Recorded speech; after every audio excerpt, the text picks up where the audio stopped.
bueno, en conjuntos. Ajá. Y entonces así generas una línea para, pues sí, para partir primero todo, para generar toda la partición. Ok, ok. Pero el punto es de que como no estaban ordenados, por eso tomamos la intersección. O sea, ya no nos importaba que no estuvieran ordenados los conjuntos, sino que pues ya con eso terminábamos las rayitas Sí, en el espacio. ajá, ajá, sí, ahí lo que a mí me confundí y que ese día no lo expliqué bien. Teníamos eh, esta notación que decía que tomadas la intersección de ciertos conjuntos del primer eje, cuando la entrada correspondiente era 1 y menos la unión, ¿no? Algo así. Ah, sí. Cuando ahí cuando era 0. Pero entonces ahí lo que realmente yo quería decir era lo siguiente. Es que en realidad, y me cayó el 20 por lo que dijo Lionel, pues es que aquí en realidad es la intersección del complemento, ¿no? La intersección. Pero esa notación creo que no me agrada mucho, la verdad. Mejor piensen en lo siguiente. Tenemos un vector P de ceros y unos, ¿no? Y tener ¿cuántos? Pues del 1 al n, que corresponde a los diferentes conjuntos que estamos trabajando en un eje. Entonces, lo que realmente yo quiero construir es cada vez que tenga un 1, voy a agarrar mi conjunto tal cual, y cada vez que tenga un 0, voy a agarrar el complemento. Y ya, y voy a intersectarlos. Andan. Eso es lo que quiero decir acá. Entonces, fíjense cómo, si todos son ceros, como decía Lionel, pues estoy tomando la intersección de todos los complementos. Todo lo que está fuera digamos, de la unión de los conjuntos. ¿Vale? Entonces ahí sí estaríamos dando puntos que están fuera de los conjuntos que estamos estudiando. ¿Lo que va? Entonces, usando estos conjuntos y los Bs, los de B, básicamente así es como una cuadrícula, ahí todos contra todos, que partía todo el espacio. Partía todo el espacio. Entonces me acuerdo que aquí en mi dibujito, tenía esa situación en donde pues yo tenía un medible en un eje, otro medible en otro eje, y entonces el rectángulo medible era algo así, ¿no?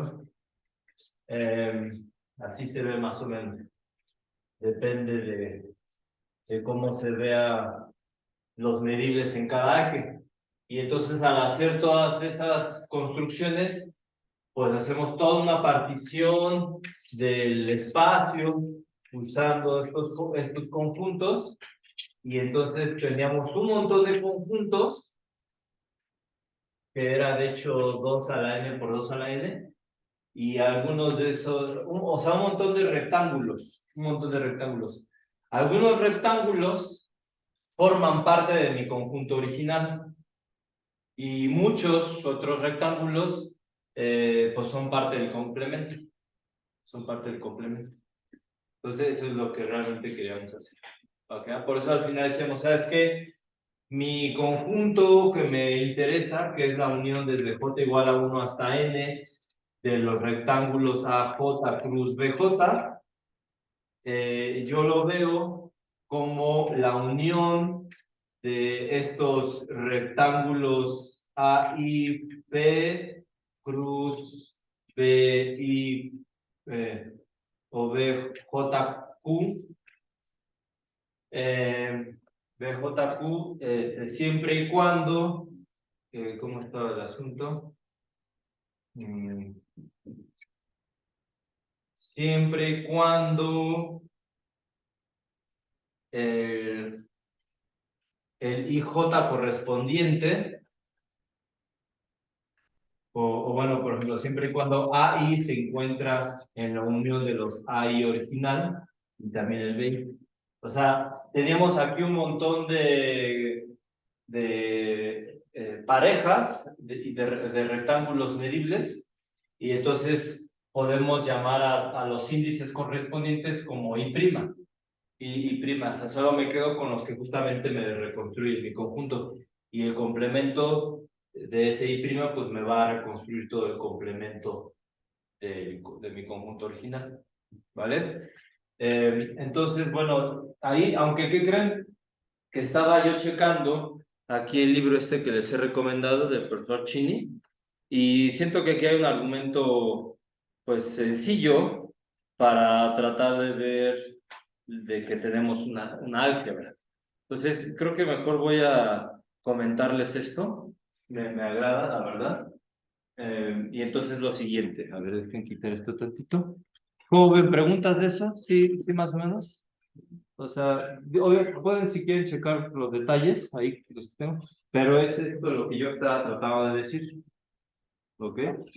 Eh, pero entonces vean, está aquí en la página, al puro final está esto, ¿verdad?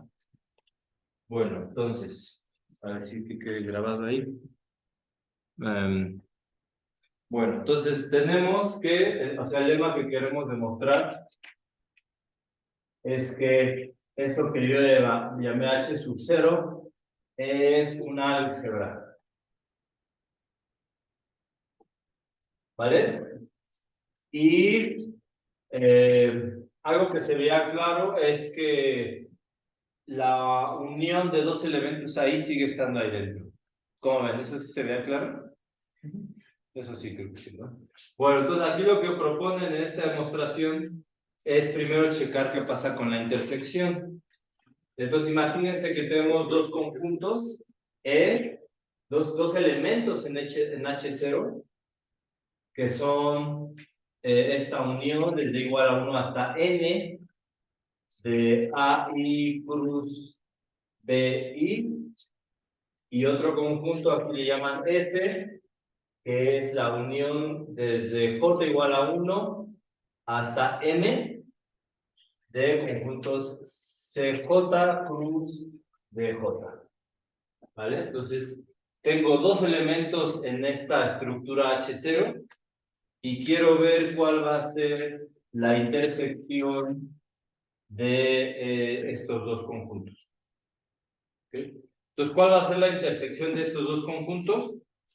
Pues tengo que intersectar cada uno de los A's con cada uno de los conjuntos C. Y después tengo que intersectar cada uno de los conjuntos B con cada uno de los conjuntos D. Y entonces, al momento en que imagínense que intersectamos un A con un C y un B con un D.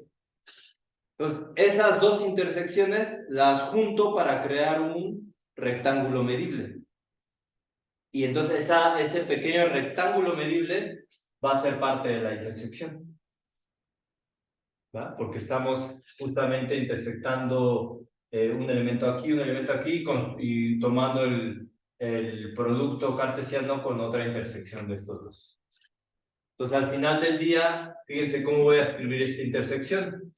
Primero voy a intersectar cada uno de los AI con cada uno de los CJ. Entonces eso lo hago desde J igual a 1 hasta M, yo tengo M de estos, y esa pequeña intersección, con esa construyo este rectángulo que va a ser agarrar cada uno de estos B's e intersectarlo con cada uno de estos conjuntos de J. ¿Sí? Entonces ahí se dan cuenta, yo dejé fijo AI, BI e intersecté con todos los demás. Y eso lo tengo que hacer para cada uno de estos, para cada AI y BI. Entonces aquí es la unión desde I igual a 1 hasta N. ¿Cómo ven? ¿Va que va? Entonces, claramente ahí nos damos cuenta que esta intersección va a ser una unión finita de rectángulos medibles. ¿Sí? Entonces, esta estructura va a ser cerrada bajo intersecciones. ¿Okay? Entonces, es lo primero. Después, ¿qué pasaría si agarro un conjunto A cruz B y trato de sacar su complemento? ¿Cómo? Que es A complemento cruz B, unión B, A cruz B complemento, Ajá. unión A complemento cruz B Unión A complemento cruz B y A cruz B complemento. y unión B, A cruz B complemento. Pues sí, a ver, vamos a hacer aquí un diagrama para ver lo que nos dijo Miguel. Entonces, tengo mi conjunto A, mi conjunto B, y ahí, bueno, conceptualmente no tiene que ser conexo, ¿no? O sea, es un conjunto. Pero el chiste es que el producto o el rectángulo que genera A como A cruz B, pues es un conjunto, y entonces dice, pues yo tomo el complemento de este que me da todo esto, y tomo el producto con este complemento. Entonces, ¿eso qué me da?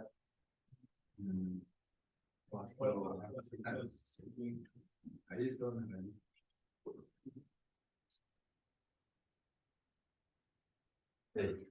Lo de la Argentina. Me da nada más esto y esto, ¿no? Y después este de aquí me da este y este, ¿no? Porque es este complemento cruz B. Esto. Voy a poner así para que se distinga. Aquí voy a poner así, ¿no? Y entonces, ¿cuál va a ser? Le voy a poner así. A. Es que lo hice mal. Era ¿verdad? Y el otro último que puse era este. ¿Sí, no? Está padre. Bueno, sí, perfecto, muy bien. Nada más que aquí no proponen eso. Aquí proponen que de una vez juntes,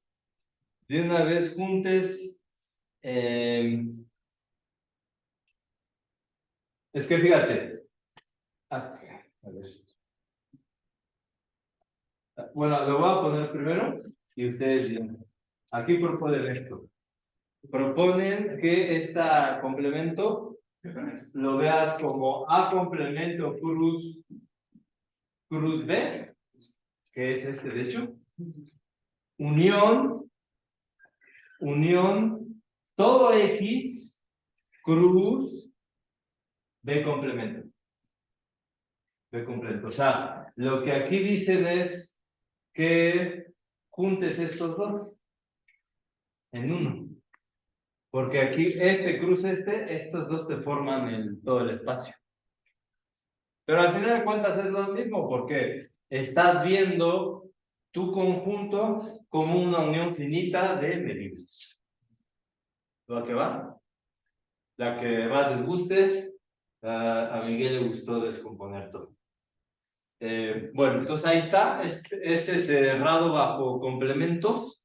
Bueno, pero espérense, porque aquí solamente tengo un rectángulo. Realmente ahora, usando eso, yo quiero checar lo siguiente. Yo quiero hacer lo siguiente. Dice, bueno, pues ahora agárrate, bueno, aquí lo tienes. Agárrate una unión finita de rectángulos finitos, de rectángulos medibles, perdón, y trata de ver qué es el complemento. ¿Ok? Entonces, pues el complemento de este conjunto va a ser la intersección de los complementos. La intersección de los complementos, y cada intersección va a ser una unión finita de rectángulos medibles. Y ya demostramos que la intersección finita de conjuntos en esta clase cae dentro de esta clase. Entonces, sí, cae dentro de... ¿Okay? Por eso primero convenía demostrar la intersección, porque al final de cuentas el complemento de esto va a ser la intersección de complementos. Cada uno de ellos es esto, entonces ya. Aquí escriben todo, quién sabe por qué. Bueno, para ser más explícitos. Pero es copy-paste esto, intersección de estas cosas. ¿Cómo ven? Entonces está padre, está directo, aunque esta estrategia que estábamos acá desarrollando está también interesante porque como que descompones completamente y además ayuda a hacer esa construcción de intervalos disjuntos, perdón, conjuntos disjuntos. ¿Va que va? Entonces, chéquense. Maya, no alcanzaste a escuchar esta explicación, pero ahí quedó grabada. Está buena esta explicación, ¿eh? Está buena. Para que veas que estaba tratando de decir la vez pasada. ¿Cómo ven? ¿Preguntas? ¿Dudas? Entonces, ya estamos claros que la estructura que tenemos aquí de uniones finitas de rectángulos medibles forma un álgebra. ¿Va que va? Perfecto, pues entonces continuemos. Continuemos. ¿Y en qué nos habíamos quedado? ¿En qué nos habíamos quedado para construir la medida producto? La medida producto. A ver, vamos a borrar aquí. Y lo que yo quisiera, ¿quieren copiar algo o no? ¿Copiaste algo, Diego? ¿Ya borramos? Sí, ya.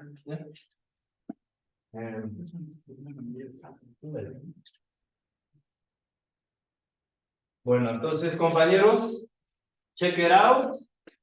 Nosotros teníamos dos espacios con sus medidas. Uno era X y el otro era Y.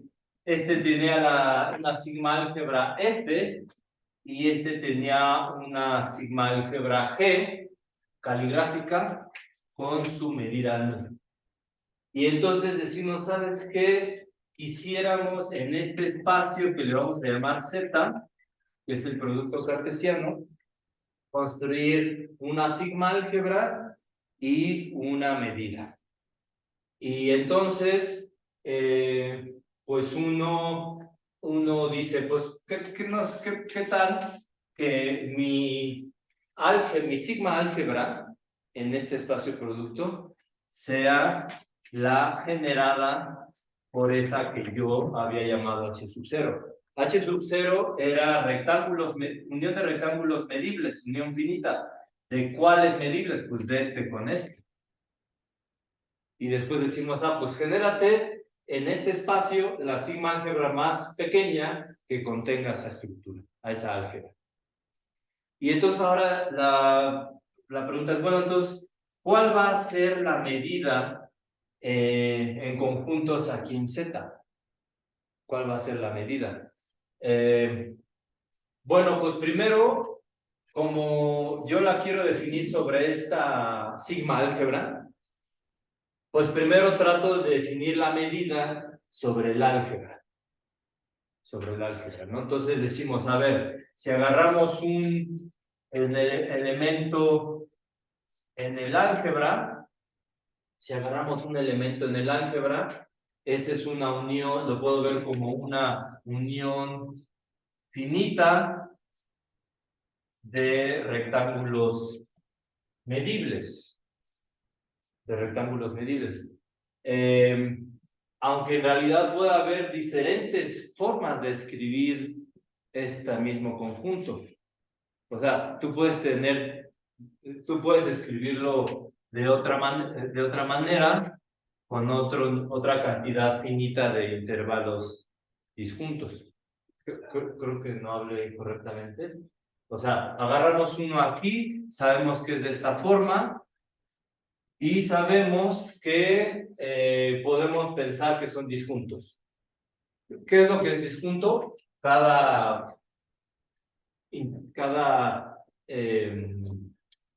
conjunto de estos, o sea, cada rectángulo. Disjuntos a pares, los rectángulos. Pero hay muchas formas de escribir esa unión de disjuntos. Pero bueno, ahorita vemos eso. El chiste es que si al final del día el conjunto que me dan yo lo escribo como una unión de rectángulos disjuntos, la medida de ese conjunto debería de ser la suma desde 1 hasta n de la medida de AI por la medida nu de BJ. O sea, definitivamente yo quisiera que mi medida pi, definida en toda la sigma álgebra, cumpla esta igualdad cada vez que yo agarre una unión finita de intervalos disjuntos, medibles y disjuntos. ¿Sale? Obviamente también me gustaría que si este conjunto, bueno, que si este conjunto tomado en mi sigma álgebra es una unión infinita, pues también que aquí sea una suma infinita, ¿no? También. Pero al menos esto lo quisiera. ¿A poco no? Bueno, entonces, pues propongan esta pi sub 0. Es una función conjuntista que al menos ya está definida en el álgebra. No en la sigma álgebra todavía, pero en el álgebra. ¿Están de acuerdo? Lo primero que tienen que aclarar es qué pasaría si reescriben, agarran un elemento aquí y lo escriben como lo que ya les decía, como otra unión finita de otros conjuntos prima. Aquí voy a poner J mejor. Que también es o sea, este conjunto de rectángulos son ajenos a pares. Sí, exacto. ¿Qué pasaría? Porque fíjense, si yo uso esta representación, pues voy a tener esta suma. Si uso esta representación, voy a tener otra suma. Entonces, ¿por qué hay concordancia? ¿O cómo dicen? ¿Por qué hay consistencia? ¿Por qué hay consistencia? ¿Por qué esto va a coincidir con esto? N' y desde J igual a 1 de mu de A J' por nu de B J'. ¿Por qué se debería dar esta igualdad? ¿Qué opinan?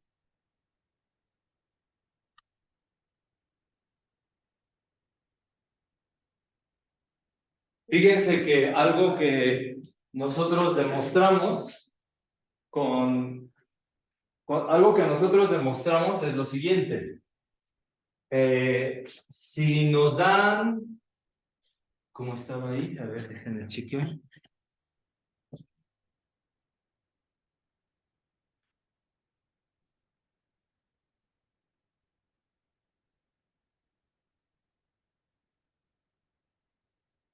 Ajá. Sí. Si nosotros tenemos una demostración de lo siguiente. Va. O sea, nosotros tenemos esta demostración. Si nosotros tenemos un rectángulo medible A cruz B y nos afirman que es una unión infinita desde igual a 1 de rectángulos medibles y son ajenos, terminábamos demostrando que mu de A por nu de B era igual a la suma infinita de mu de AI por nu de BI. ¿Vale? Eso es lo que nosotros demostramos la vez pasada y fue una demostración, pues, transparente. Fue transparente. Porque usábamos todas nuestras herramientas aplicadas como que a las medidas por separado. O sea, hacíamos cálculos donde solo nos fijábamos en mu. Y ahí, como eso es una medida, pues ocupamos todos nuestros teoremas, convergencia monótona, la integral de indicadoras con respecto a mu, shalala, shalala. Y después otra vez echábamos a andar la maquinita, pero con nu. Y al final llegábamos a esto. Pues obviamente esta igualdad pues es válida si la unión es finita, hasta un n. ¿Vale? Y entonces fíjense qué interesante esta situación donde yo tengo dos uniones de disjuntos y entonces pueden hacer la siguiente estrategia. Se los voy a platicar. Déjenme agarrar mi apuntador. Pero pueden hacer la siguiente estrategia. ¿Por qué no agarran estas dos uniones y construyen otra colección? Le voy a llamar aquí A sub K doble prima, coma, B sub K doble prima. Perdón, aquí cruz y en lugar de esos paréntesis,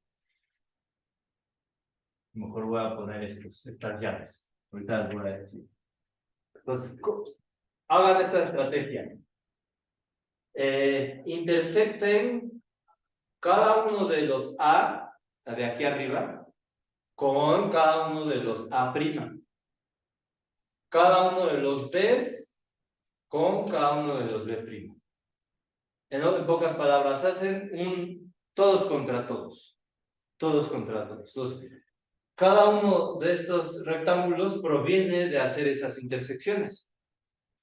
Entonces, aquí van a tener una colección de rectángulos medibles, pues una cantidad mayor que acá, posiblemente. Pero si se dan cuenta, la unión de todos estos, tanto les da esta unión como esta de acá.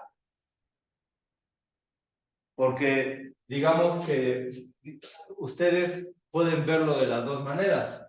O particionar todos estos conjuntos usando los prima, o particionar todos los primas usando los de arriba. Es el punto de vista. Uno u otro. Pero al final de cuentas, esta unión les va a dar la unión de todos estos doble prima les va a dar la primera unión o la segunda unión. Entonces, ¿qué pasa?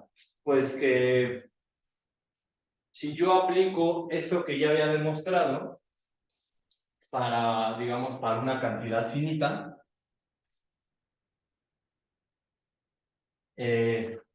fíjense cómo la medida de, digamos, A1 cruz B1. Mu de 1 por mu de B1.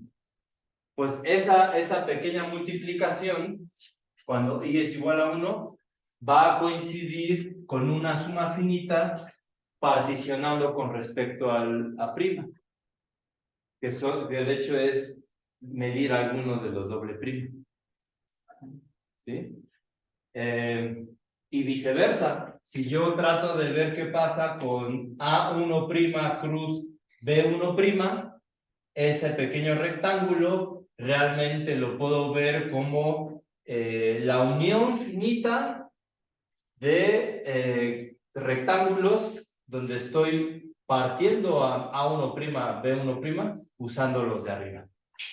Entonces voy a tener esta igualdad.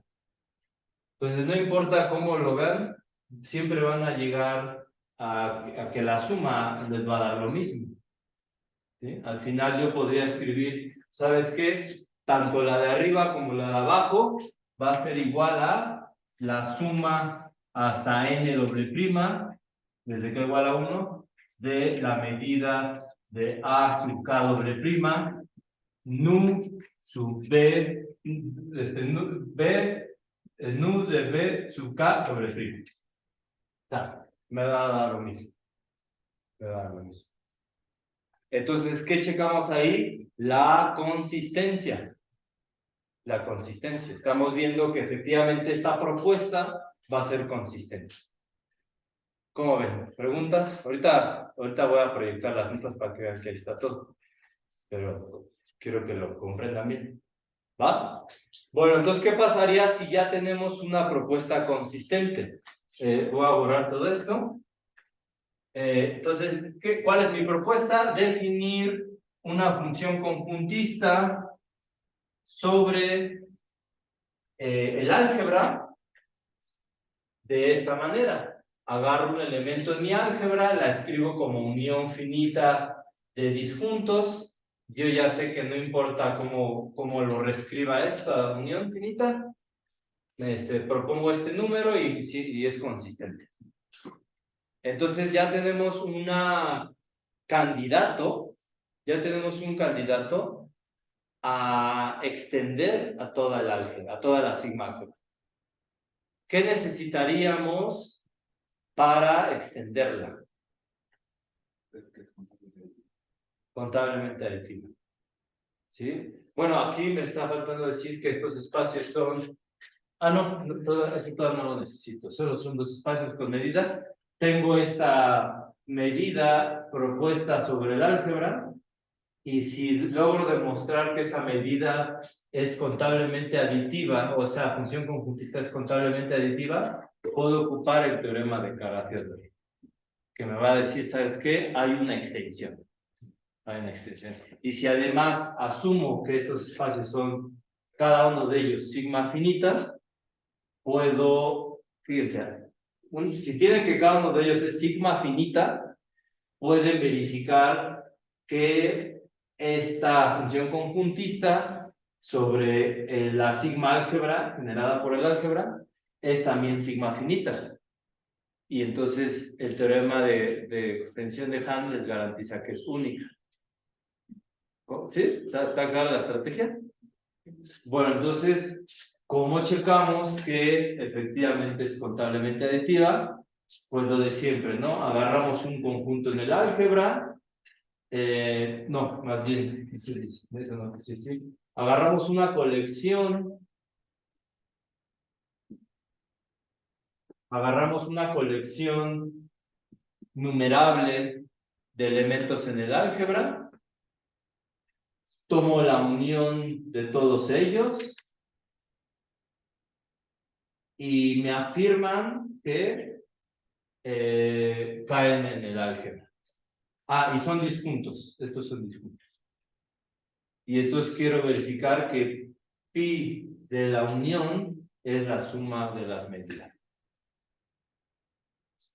Ok, es lo que queremos. Ok, entonces, pues comencemos. Eso es lo que es lo que voy a proyectar.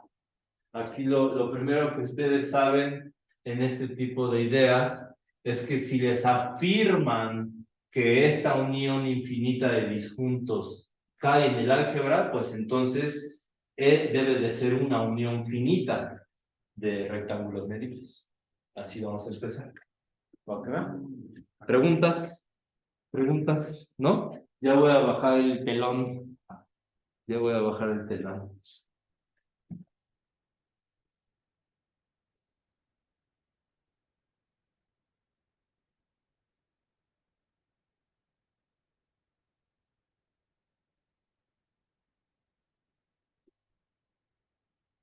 Bueno, entonces déjenme compartir. Ok.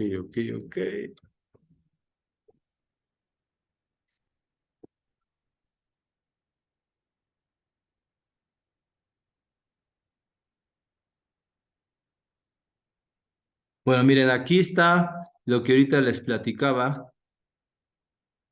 Bueno, aquí nada más retomando todo. En esta demostración, ¿se ve bien ahí?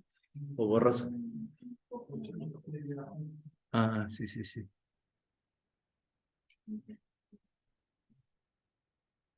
Ahí. Se ve borroso, ¿no? Creo que ahí está bien. Perfecto. Entonces, bueno, en esta demostración empezamos primero, pues tratando de ver eso de que si un intervalo medible, perdón, un rectángulo medible es la unión de disjuntos, se tiene esta igualdad. ¿Ok? Después aquí está explicado cómo tú puedes definir pi sub 0 cada vez que te den una unión de rectángulos medibles disjuntos y que esa definición es consistente. Aquí está lo que les decía de que puede haber otra unión con n' y pueden reescribir todo con n' intersectando todos contra todos.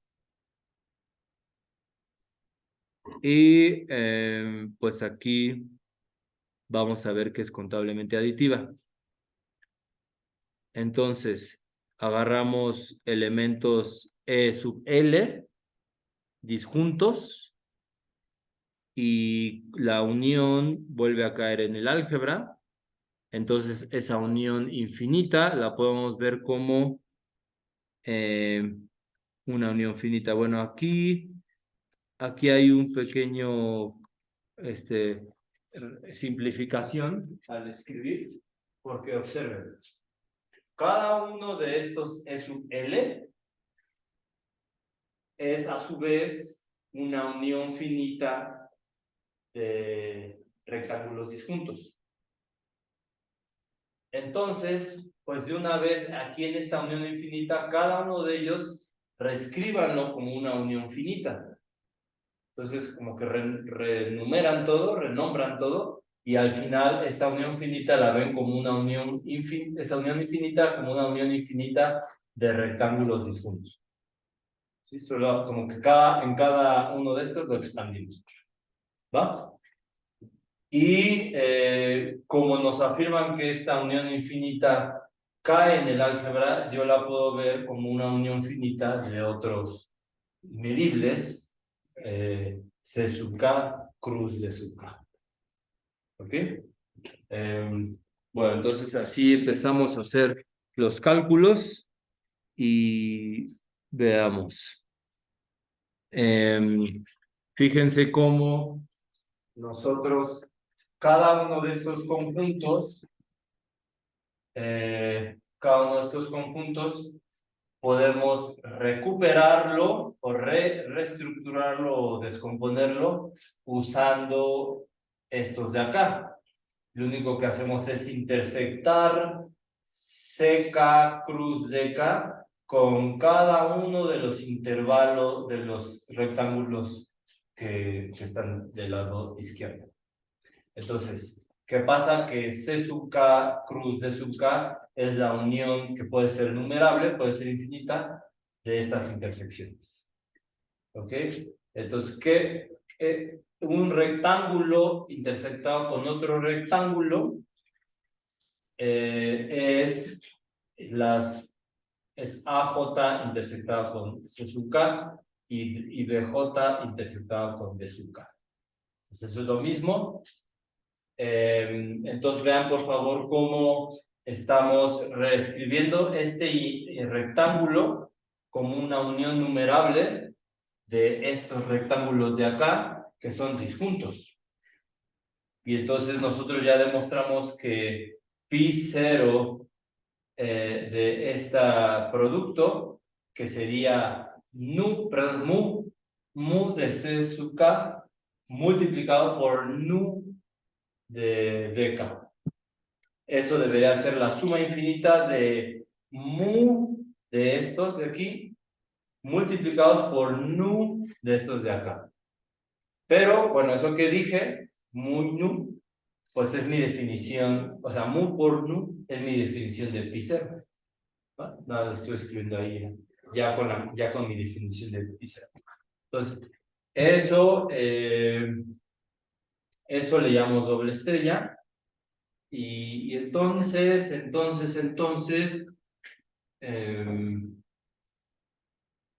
pues,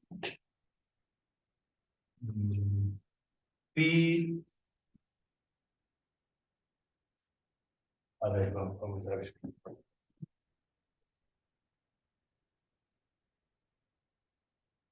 Ajá, entonces ahora fíjense lo que vamos a hacer. Recuerden que yo quiero originalmente medir esta unión infinita. Entonces, pi sub 0 de esta unión infinita, yo sé que eso, fíjense, yo sé que eso lo puedo hacer porque a priori yo sé que esa unión infinita cae en el dominio de pi 0. Entonces, pi sub 0 de este conjunto, pues este conjunto es este, entonces pi sub 0 de esta unión finita.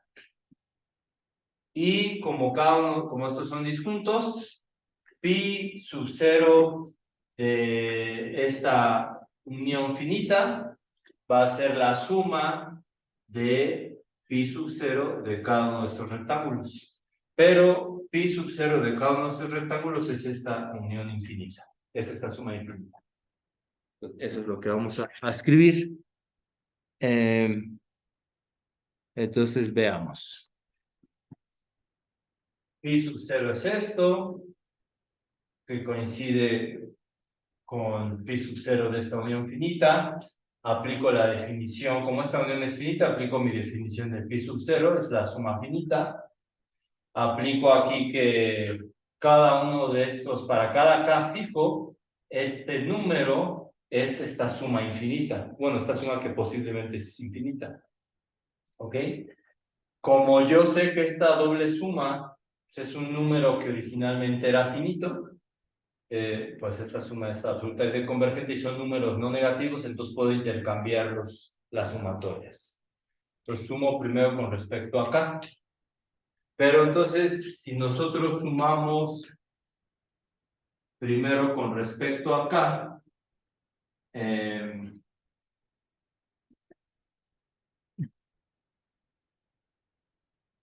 ¿por qué me da esto de aquí? Porque aquí estoy dejando fijo J. Estoy dejando fijo J y entonces estoy intersectando. A ver. Con todo sea, ¿no? Pues yo sé que estos son disjuntos. Sí, cuando suma todos los K, le queda la unión de todos los A cruz B. Y como esos eran disjuntos, pues. O sea, recupero AJ. Ajá. AJ, porque cada AJ lo estoy partiendo con los diferentes C sub K. Entonces recupero AJ, igual BJ. ¿Vale? Es que, ¿saben que ahorita me hice un poco de ruido? Como que eso yo ya lo sabía desde antes, ¿no? Bueno, a ver, vamos a seguir.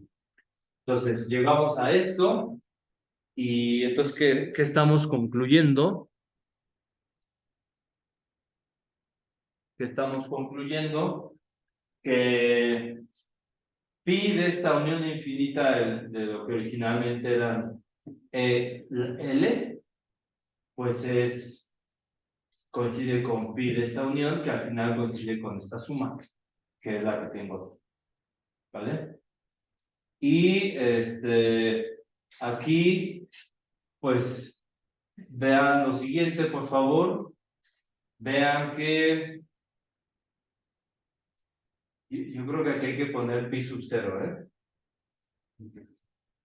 Pi sub 0 de esto es esta suma con pi sub 0. Cada uno de estos EL es una unión finita de algunos de estos. ¿Ok?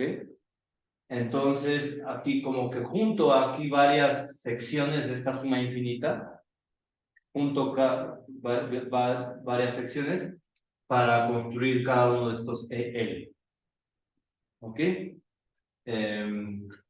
Y entonces, bueno, pues aquí también es pi sub 0, ¿ok? Y entonces ya Colorín colorado. Colorín colorado, estamos demostrando que efectivamente mi medida pi sub 0 o mi función conjuntista pi sub 0 es contablemente aditiva. ¿Ok? Bueno, aquí pues sí me gustaría que repasaran esto y vean por qué cada paso es necesario. Como que algunos pasos siento que se ven muy sencillos y simplemente es ver por qué lo necesitamos forzosamente.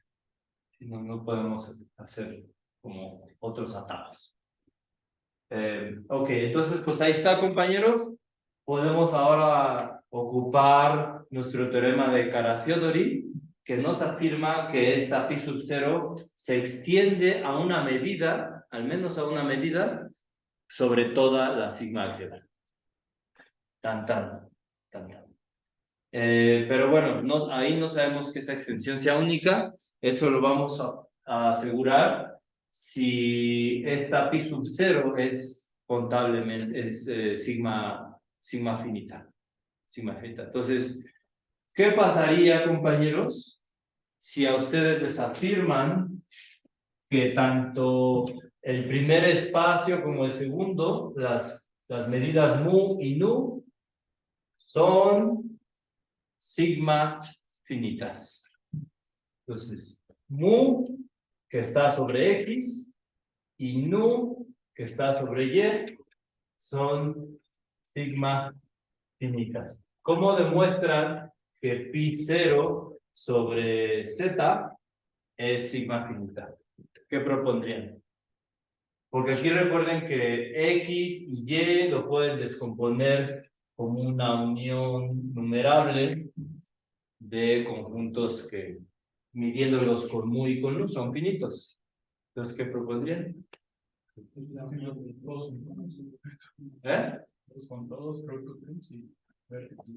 O sea, que haga, por ejemplo, X1 cruz Y1, o bueno, todos.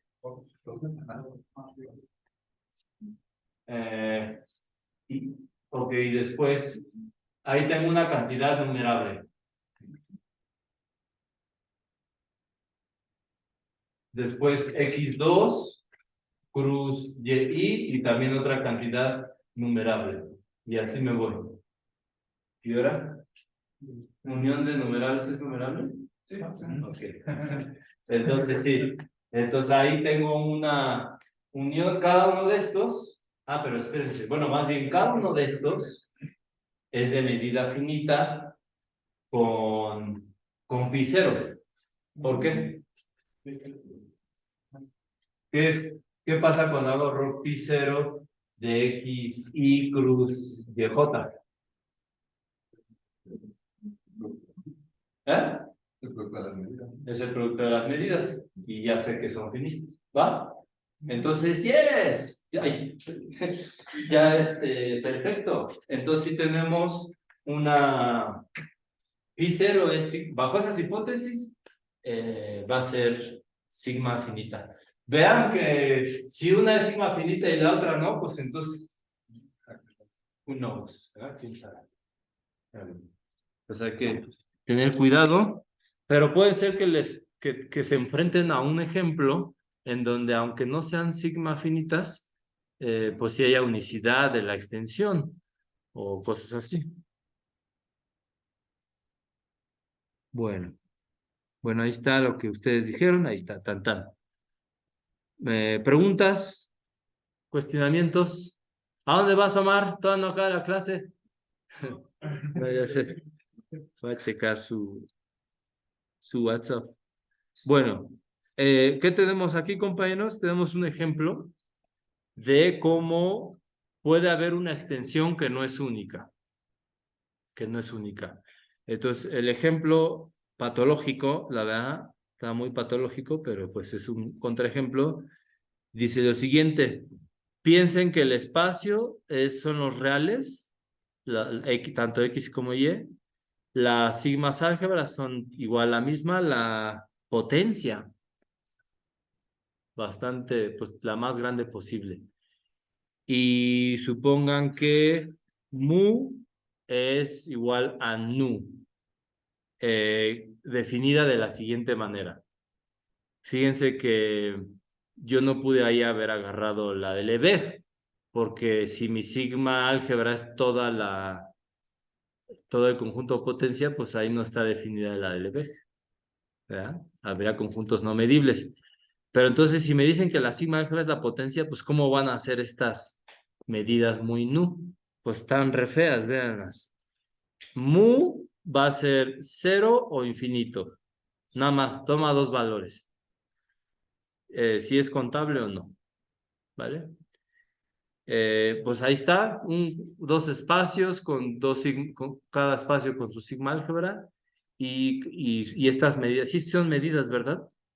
Sí son medidas sobre esta sigma álgebra potencia, ¿o no? Sí. Bueno, debe de ser, ¿no? Porque si lo está diciendo el profesor, pero bueno, pero hay que pensarle por qué, ¿no? Pero sí, sí, ahí son dos constantes, aunque una es infinito, pero pues sí. Otra también muy recurrida es una medida que solo te da 0 o 1. También ahí pueden a lo mejor construir algún contraejemplo. Bueno, entonces lo que dice este contraejemplo es que al momento en el que definen la sigma álgebra producto, pues va a ser efectivamente todos los conjuntos cruz todos los conjuntos. Bueno, más bien, déjenme ver. No, pues ya hasta ya me surgió la duda. ¿La sigma álgebra producto será todo el conjunto potencia en R al cuadrado? Porque aquí dice H es la sigma álgebra producto. ¿Cuál es la sigma álgebra producto? Agárrate todos los rectángulos medibles y genera la mínima sigma álgebra. Toma la mínima sigma álgebra que genera. Lo que pasa es que aquí los medibles pues son cualquier conjunto. Pues sí, ¿no? La potencia está en particular el conjunto A. No, bueno, perdón, el conjunto X, ¿no? O sea, si está R cruz R. Sí, R cruz R sí está, definitivamente. Y los conjuntos también. Por eso sí es todo. Pues me suena que sí, solo que como que me gustaría hacer el cálculo para cerciorarme. Me late que sí, el conjunto, la sigma álgebra producto va a ser el conjunto potencia del producto cartesiano. Me late que sí. Bueno, voy a agarrar un conjunto medible, bueno, un conjunto arbitrario realmente en R. Y voy a definir lo siguiente. Voy a definir pi de A,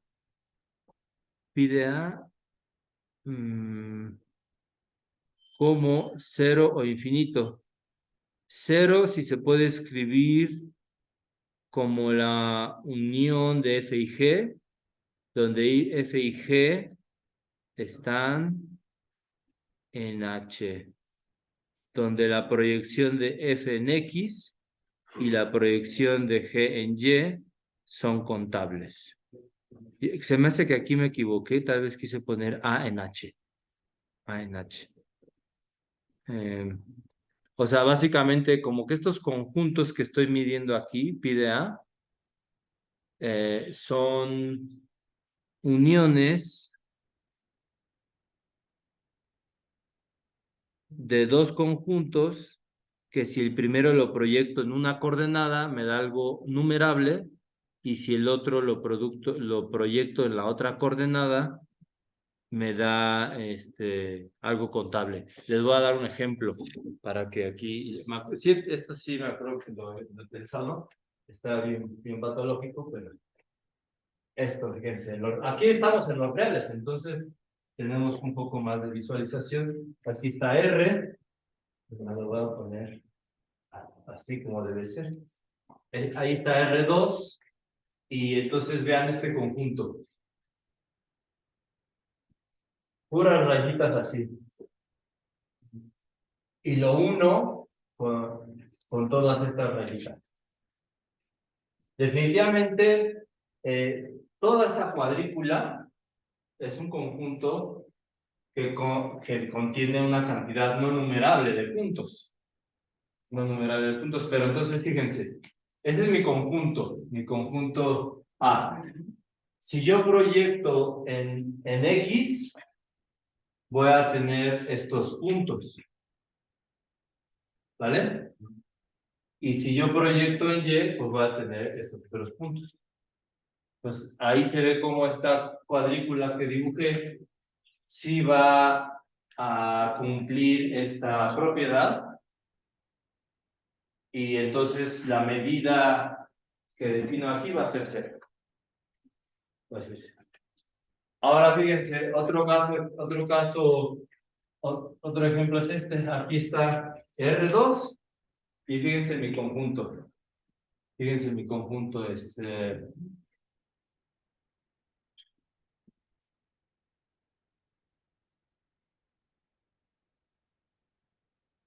aguante.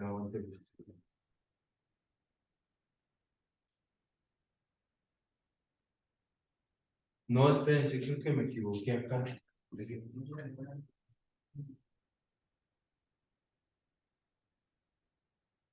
No, perdón, no, a ver.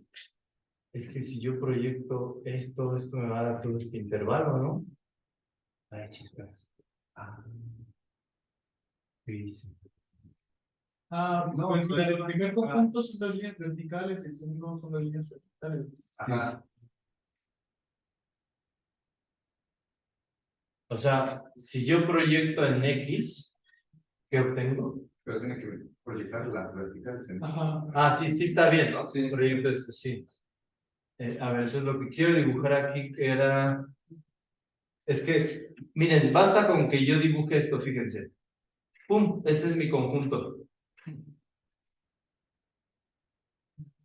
Ese es mi conjunto. Entonces, ese conjunto es una colección de puntos X cruz Y, donde de hecho Y es X, si es de pendiente 1, y X está, no sé, entre 1 y 2. Entre 1 y 2. Entonces, no importa dónde proyecte, voy a tener un conjunto no numerable. No numerable. Pero quería poner otro ejemplo así donde si proyecto en una me da algo numerable y si proyecto en otro no, obtengo algo no numerable.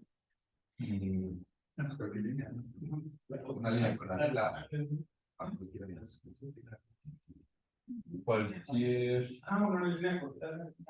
¿Así? Pues sí, esa funcionaría, ¿no? Pero, o sea, si proyecto, pues ¿qué es lo de acá? No, pero o sea, queremos proyectar el mismo en los dos lados. Si proyecto aquí es Ahí es el punto, Es un punto todo el intervalo. Pero entonces no es esta situación de acá. No, porque ahí nada más estamos tomando como F.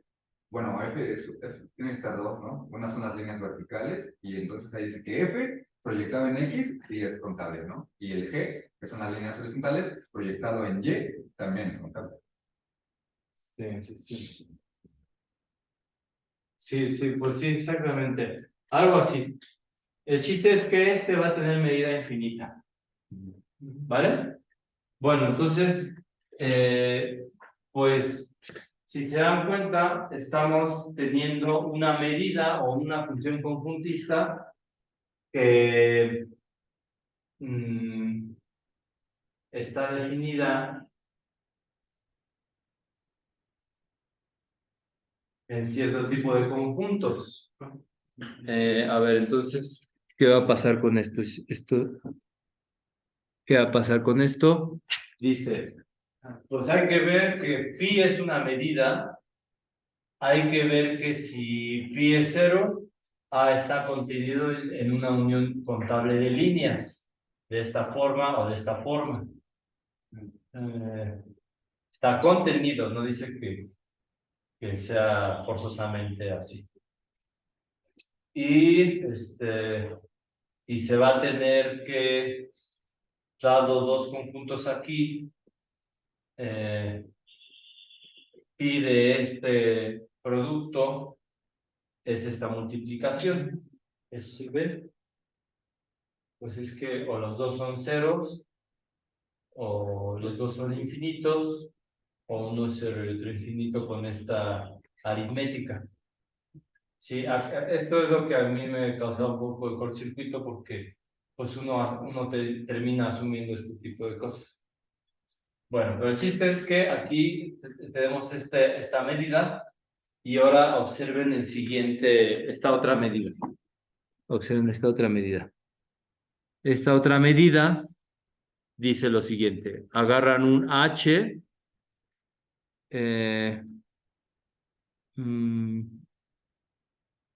Bueno, creo que aquí quise decir A. Y voy a definir rho de A. Entonces también es cero o infinito, de hecho. Pero en este caso va a ser cero si A lo veo como una unión de tres conjuntos.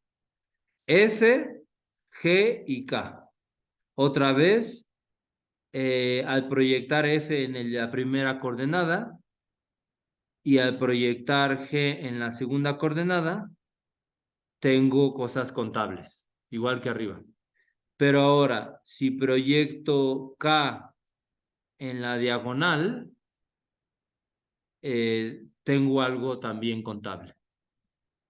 Entonces, resulta que en esta medida ρ va a haber conjuntos que miden cero, pero con la medida de arriba mide infinito, como la pequeña diagonal que puse hace ratito. Porque esta pequeña diagonal yo la puedo ver como el vacío, unión el vacío, unión ella misma. Y ella misma, si lo proyecto en esta, me da todo ese intervalo. Entonces más bien era al revés, así. Así. Ese intervalo. O sea, si yo lo proyecto usando la línea recta, solo voy a tener un punto. Entonces mi conjunto lo veo como el vacío, unión L. Porque él es uno de los que cumplen esta condición. Entonces su medida ρ va a ser 0. Y en cambio, con la otra medida, no, pues me va a dar infinito, por lo que ahorita platicamos. ¿Vale? Y entonces dices, caray, pues, ¿qué es lo? Me acuerdo que creo que intentó algún compañero reconstruir este contraejemplo, pero con medidas finitas, que dieran 1. No me acuerdo qué pasó. Pero entonces, ¿qué dice esta contraejemplo? Pues que ρ también es medida. Ρ va a ser 0 cuando A está contenido en una unión con tablas de líneas verticales, horizontales o diagonales con pendiente 1. Y si tengo también dos elementos, voy a tener esta igualdad. Pero, agarren este conjunto, que es el que ahorita les decía, y con pi va a ser infinito y con ρ va a ser 0. ¿Vale? Entonces, aunque estas dos medidas están definidas sobre la misma estructura y además cumplen esta condición,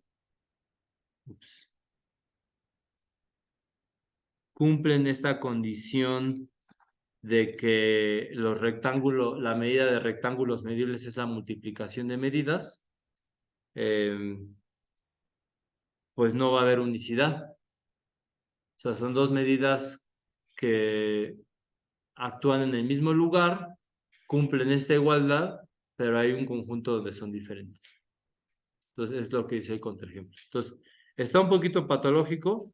Ojalá pudiera haber otro ejemplo un poco menos dudoso, algún otro contraejemplo. Pero al menos la idea es la que les quiero sembrar, ¿no? Al menos. ¿Cómo ven? ¿Va? Entonces, pues es importante en matemáticas tratar de ver cuando no se puede demostrar un teorema porque faltan hipótesis, es porque posiblemente hay un contraejemplo. Porque si no se logra encontrar un contraejemplo, cabe la posibilidad de que el teorema se pueda extender. ¿Sí? O sea, porque imagínense, si no hubiera un contraejemplo, pues ya hubiéramos intentado tratar de demostrar el mismo teorema sin asumir que sea sigma finita. ¿Verdad? La pi cero. Bueno, entonces eso es filosóficamente hablando. Pero bueno, ahora lo que me interesa más es ya entrar en los temas de los teoremas de Fubini. ¿Vale? ¿Estamos listos? Vamos a empezar porque ahorita vamos a poner las notaciones que necesitamos para la próxima semana entrarle de lleno. Entonces, definición. Definición. Dado un conjunto en el producto cartesiano X cruz Y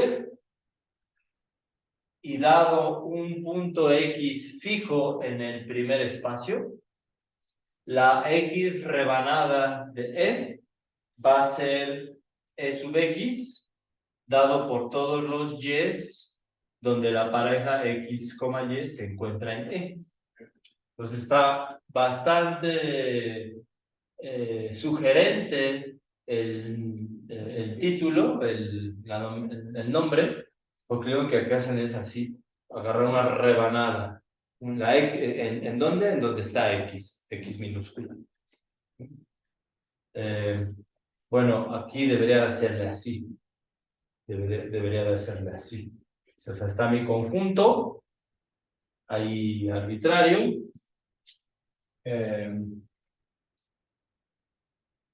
Vamos a hacer un diagrama rápido para que todo esto vaya asentando. Entonces tenemos aquí X, aquí Y. X, aquí Y. Creo que hasta puede ser un poco raro porque usualmente uno escribe el eje de las X acá. Curioso. Sí.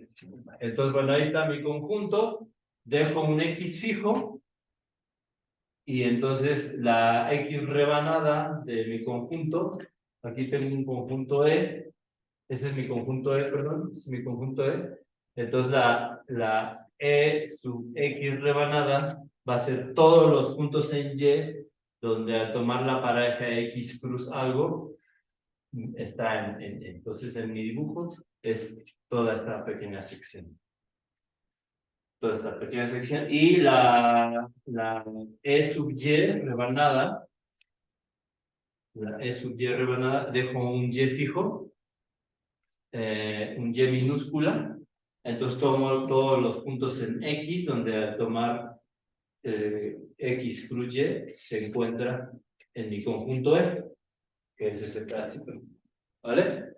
Entonces se entiende qué son estas rebanadas y entonces uno, donde primero se puede confundir es que al poner sub X, uno piensa que esto se encuentra en X, pero no, se encuentra en Y. Igual este de acá se encuentra en X, no en Y. Bueno, entonces están esas rebanadas de conjuntos y ahora vamos a definir las rebanadas de funciones. Tenemos una función, ni siquiera asumimos que sea medible, pero es una función del producto cartesiano a los reales extendidos y dejamos fijo X o Y. Entonces la X rebanada de la función va a ser una función con un parámetro ahí X y su argumento Y, pues simplemente va a ser dejar fijo a X, verla como función del segundo espacio. Y la f super y rebanada de la función va a ser una función del primer espacio. ¿Vale? Vista como está la misma función. Solo es el punto de vista realmente lo que estamos haciendo aquí. Bueno, entonces, dadas dos medidas muy nu en nuestros espacios X y Y, podemos definir la integral iterada o integral doble como lo siguiente. Podemos decir que la integral de f, primero con respecto al primer espacio, y después con respecto al segundo espacio puedo calcularla de esta manera. Como aquí me están diciendo que primero integro con respecto a x, primero integro con respecto a mu. Entonces automáticamente toda esta integral se convierte en una función que no necesariamente es medible, pero es una función de y. ¿Sí? Es una función de y. De hecho, aquí yo podría escribir, en lugar de f, x, y, yo podría poner f super y en x. Entonces queda una función de y. ¿Sale? Y después con respecto a y, con respecto a y. ¿Sí? Bueno, entonces fíjense que aquí, esto que está aquí arriba yo lo puedo escribir de esta manera. La integral con respecto a nu de una función g. ¿Cuál es esa función g? Es la integral con respecto a mu de la y rebanada. ¿Sí? ¿Está confuso? No, ¿verdad? Está claro. Bueno, entonces, ¿qué quisiéramos estudiar en este tema? Pues obviamente, bajo qué condiciones es irrelevante con respecto a quién integres primero. Pero primero que nada, a ver si esto, al hacer estos integrales, da algo que puedas integrar, porque tal si va a empezar de dar algo que ni siquiera es medible. Entonces, hay que poner todo lo que necesitamos. Bueno, a ver, entonces aquí tengo un ejemplo. Este ejemplo sí está más sensato para que vean. Entonces tenemos el intervalo 0,1 con la sigma álgebra dada por los medibles con respecto al EB. La medida... pero aquí tienen dos medidas. Tienen la medida del EB y la medida del conteo. ¿Ok? Por cierto, la medida del conteo, de hecho, podría estar definida sobre la sigma álgebra potencia, pero aquí decimos, pues solo la voy a considerar sobre la sigma álgebra de los borelianos, de los Lebesgue medibles. Bueno, entonces agarran este conjunto E, que es la diagonal, entonces ahí se ve la diagonal, y definan F como la indicadora de esa diagonal. Entonces ahí está la diagonal y la función vale 1 si la pareja cae en la diagonal, vale 0 si no. Entonces hagamos este cálculo. Aquí se va a ver muy, muy bien. Integren primero con respecto a mu y después con respecto a nu. Entonces, ¿qué pasa si dejan fijo a y? ¿Qué pasa si dejan fijo a y en esta indicadora? Pues esta indicadora solo va a ser 1 cuando el X coincida con el Y. Porque esta es la diagonal. ¿Sí? O sea, en realidad esta indicadora vale 1 cuando X es igual a Y o Y igual a X. Pero entonces, ¿cómo lo traducimos esto al integrar con respecto a mu? Esta integral en realidad es la integral con respecto a mu de la indicadora de Y. Este Y está variando. Aquí a lo mejor debería escribir que Y va en todo el espacio. Aquí podría Y sobre todo el espacio. ¿Sí? Es más, lo voy a poner. Voy a poner aquí Y en todo el espacio Y. ¿Va? Y entonces, pues, al momento en que yo trato de integrar esta indicadora de un punto con respecto a la medida del Lebesgue, va a ser 0. Y la función 0 integrada con respecto a nu va a ser 0. Bueno, entonces, ahora ya se imaginan qué va a pasar. Ya se imaginan, si esto yo lo volviera a hacer, pero ahora al revés. aquí va a ser X, aquí va a ser Y, shalala, y aquí voy a integrar con respecto a la medida del conteo, y voy a tener esto mismo, pero aquí con X. Y entonces, ¿cuál es la integral de esta indicadora en un punto con respecto a la medida del conteo? Un 1. Y entonces después va a integrar ese 1 con respecto a la medida del EB, que les va a dar 1. ¿Eh? Bueno, sí, pero no nos da cero. Ah, entonces no nos da cero. No, pues da 1 porque el espacio es el 0, 1. Ah, entonces sí, sí da uno. Ajá. Entonces va a dar algo diferente a lo que... O sea, este ejemplo es para que se vea claramente que es relevante ver con respecto a quién integras primero. Transparente, que sí está clarito, clarito. Y bueno, pues lo que está aquí abajito, pues realmente es copy-paste del mismo cálculo. Solo cambiando ahí las letritas. Ok, entonces pues es importante ver que las integrales iteradas no van a coincidir, entonces hay que ver cuándo sí. Dice, por definición las rebanadas satisfacen. Por cierto, que esta medida del conteo, perdón, sí, estas medidas de acá, que es la medida del conteo sobre la sigma álgebra de los Lebesgue medibles. ¿Qué propiedad no tiene? Sigma finita. Entonces, empezamos a olfatear que por ahí está el rollo, ¿no? Como usualmente hemos visto. Sigma finita ayuda bastante. Ok. Bueno, ya me estoy pasando. ¿Qué más tenemos aquí? Tenemos este tipo de identidades. Si yo tengo dos conjuntos en el espacio producto y tengo E quitándole F y tomo la rebanada, pues aquí el puro cálculo me dice, bueno, todos los elementos del segundo espacio donde estas parejas se encuentren en mi conjunto, y entonces esto lo puedo ver como, fíjense, yo quiero que X cruz Y esté en E, pero no esté en F. No esté en F. Entonces, yo lo que puedo hacer es primero agarrar todas las parejas que estén en E.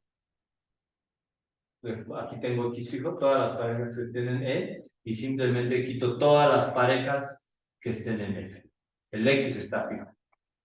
Sí, entonces es simplemente para ver que efectivamente esta operación se traslada a restar las rebanadas. ¿Ok? Igual la unión, la rebanada de una unión va a ser la unión de las rebanadas. También creo que se ve claro, ¿no? Porque pues simplemente están diciendo cada pareja debe de estar en la unión y pues basta con que esté en cada rebanada. ¿Ok? Entonces son cosas que vamos a estar usando. ¿Qué más tenemos aquí? Pues una primer proposición que dice, usted tiene un subconjunto medible, o sea, ahí ya estamos asumiendo que X y Y tienen sus sigmas álgebras, las que nos den, y que vamos a formar la sigma álgebra producto. La sigma álgebra producto, que recuerden es la mínima sigma álgebra que contiene a todos los rectángulos, a la unión de rectángulos, unión finita de rectángulos medibles. Entonces, primera proposición, y está interesante que nos digan que las rebanadas son medibles. Les voy a explicar por qué. Recuerden que en el momento en el que nosotros tomamos la sigma álgebra, bueno, la mínima sigma álgebra generada por unión finita de rectángulos medibles, nos dábamos cuenta que esa mínima sigma álgebra pues es mucho más grande que tomar esa álgebra de uniones finitas de medibles. Entonces ahí como que uno dice, pues a lo mejor puede ocurrir que agarro un conjunto en la sigma álgebra y al tomar la rebanada ya no es medible. Pero resulta que no hay problema, sí es medible. Hay que ver por qué. Después dice, si usted tiene una función del espacio producto que es medible, ¿qué significa que sea medible? Que las imágenes inversas de intervalos abiertos y todo eso cae dentro de la mínima sigma álgebra generada por el álgebra. Bueno, entonces si nos dicen que esa función es medible, las rebanadas también van a ser medibles. También van a ser medibles. Pues hay que ver por qué todo esto, ¿ok? Bueno, entonces, pues esto, déjenme ver.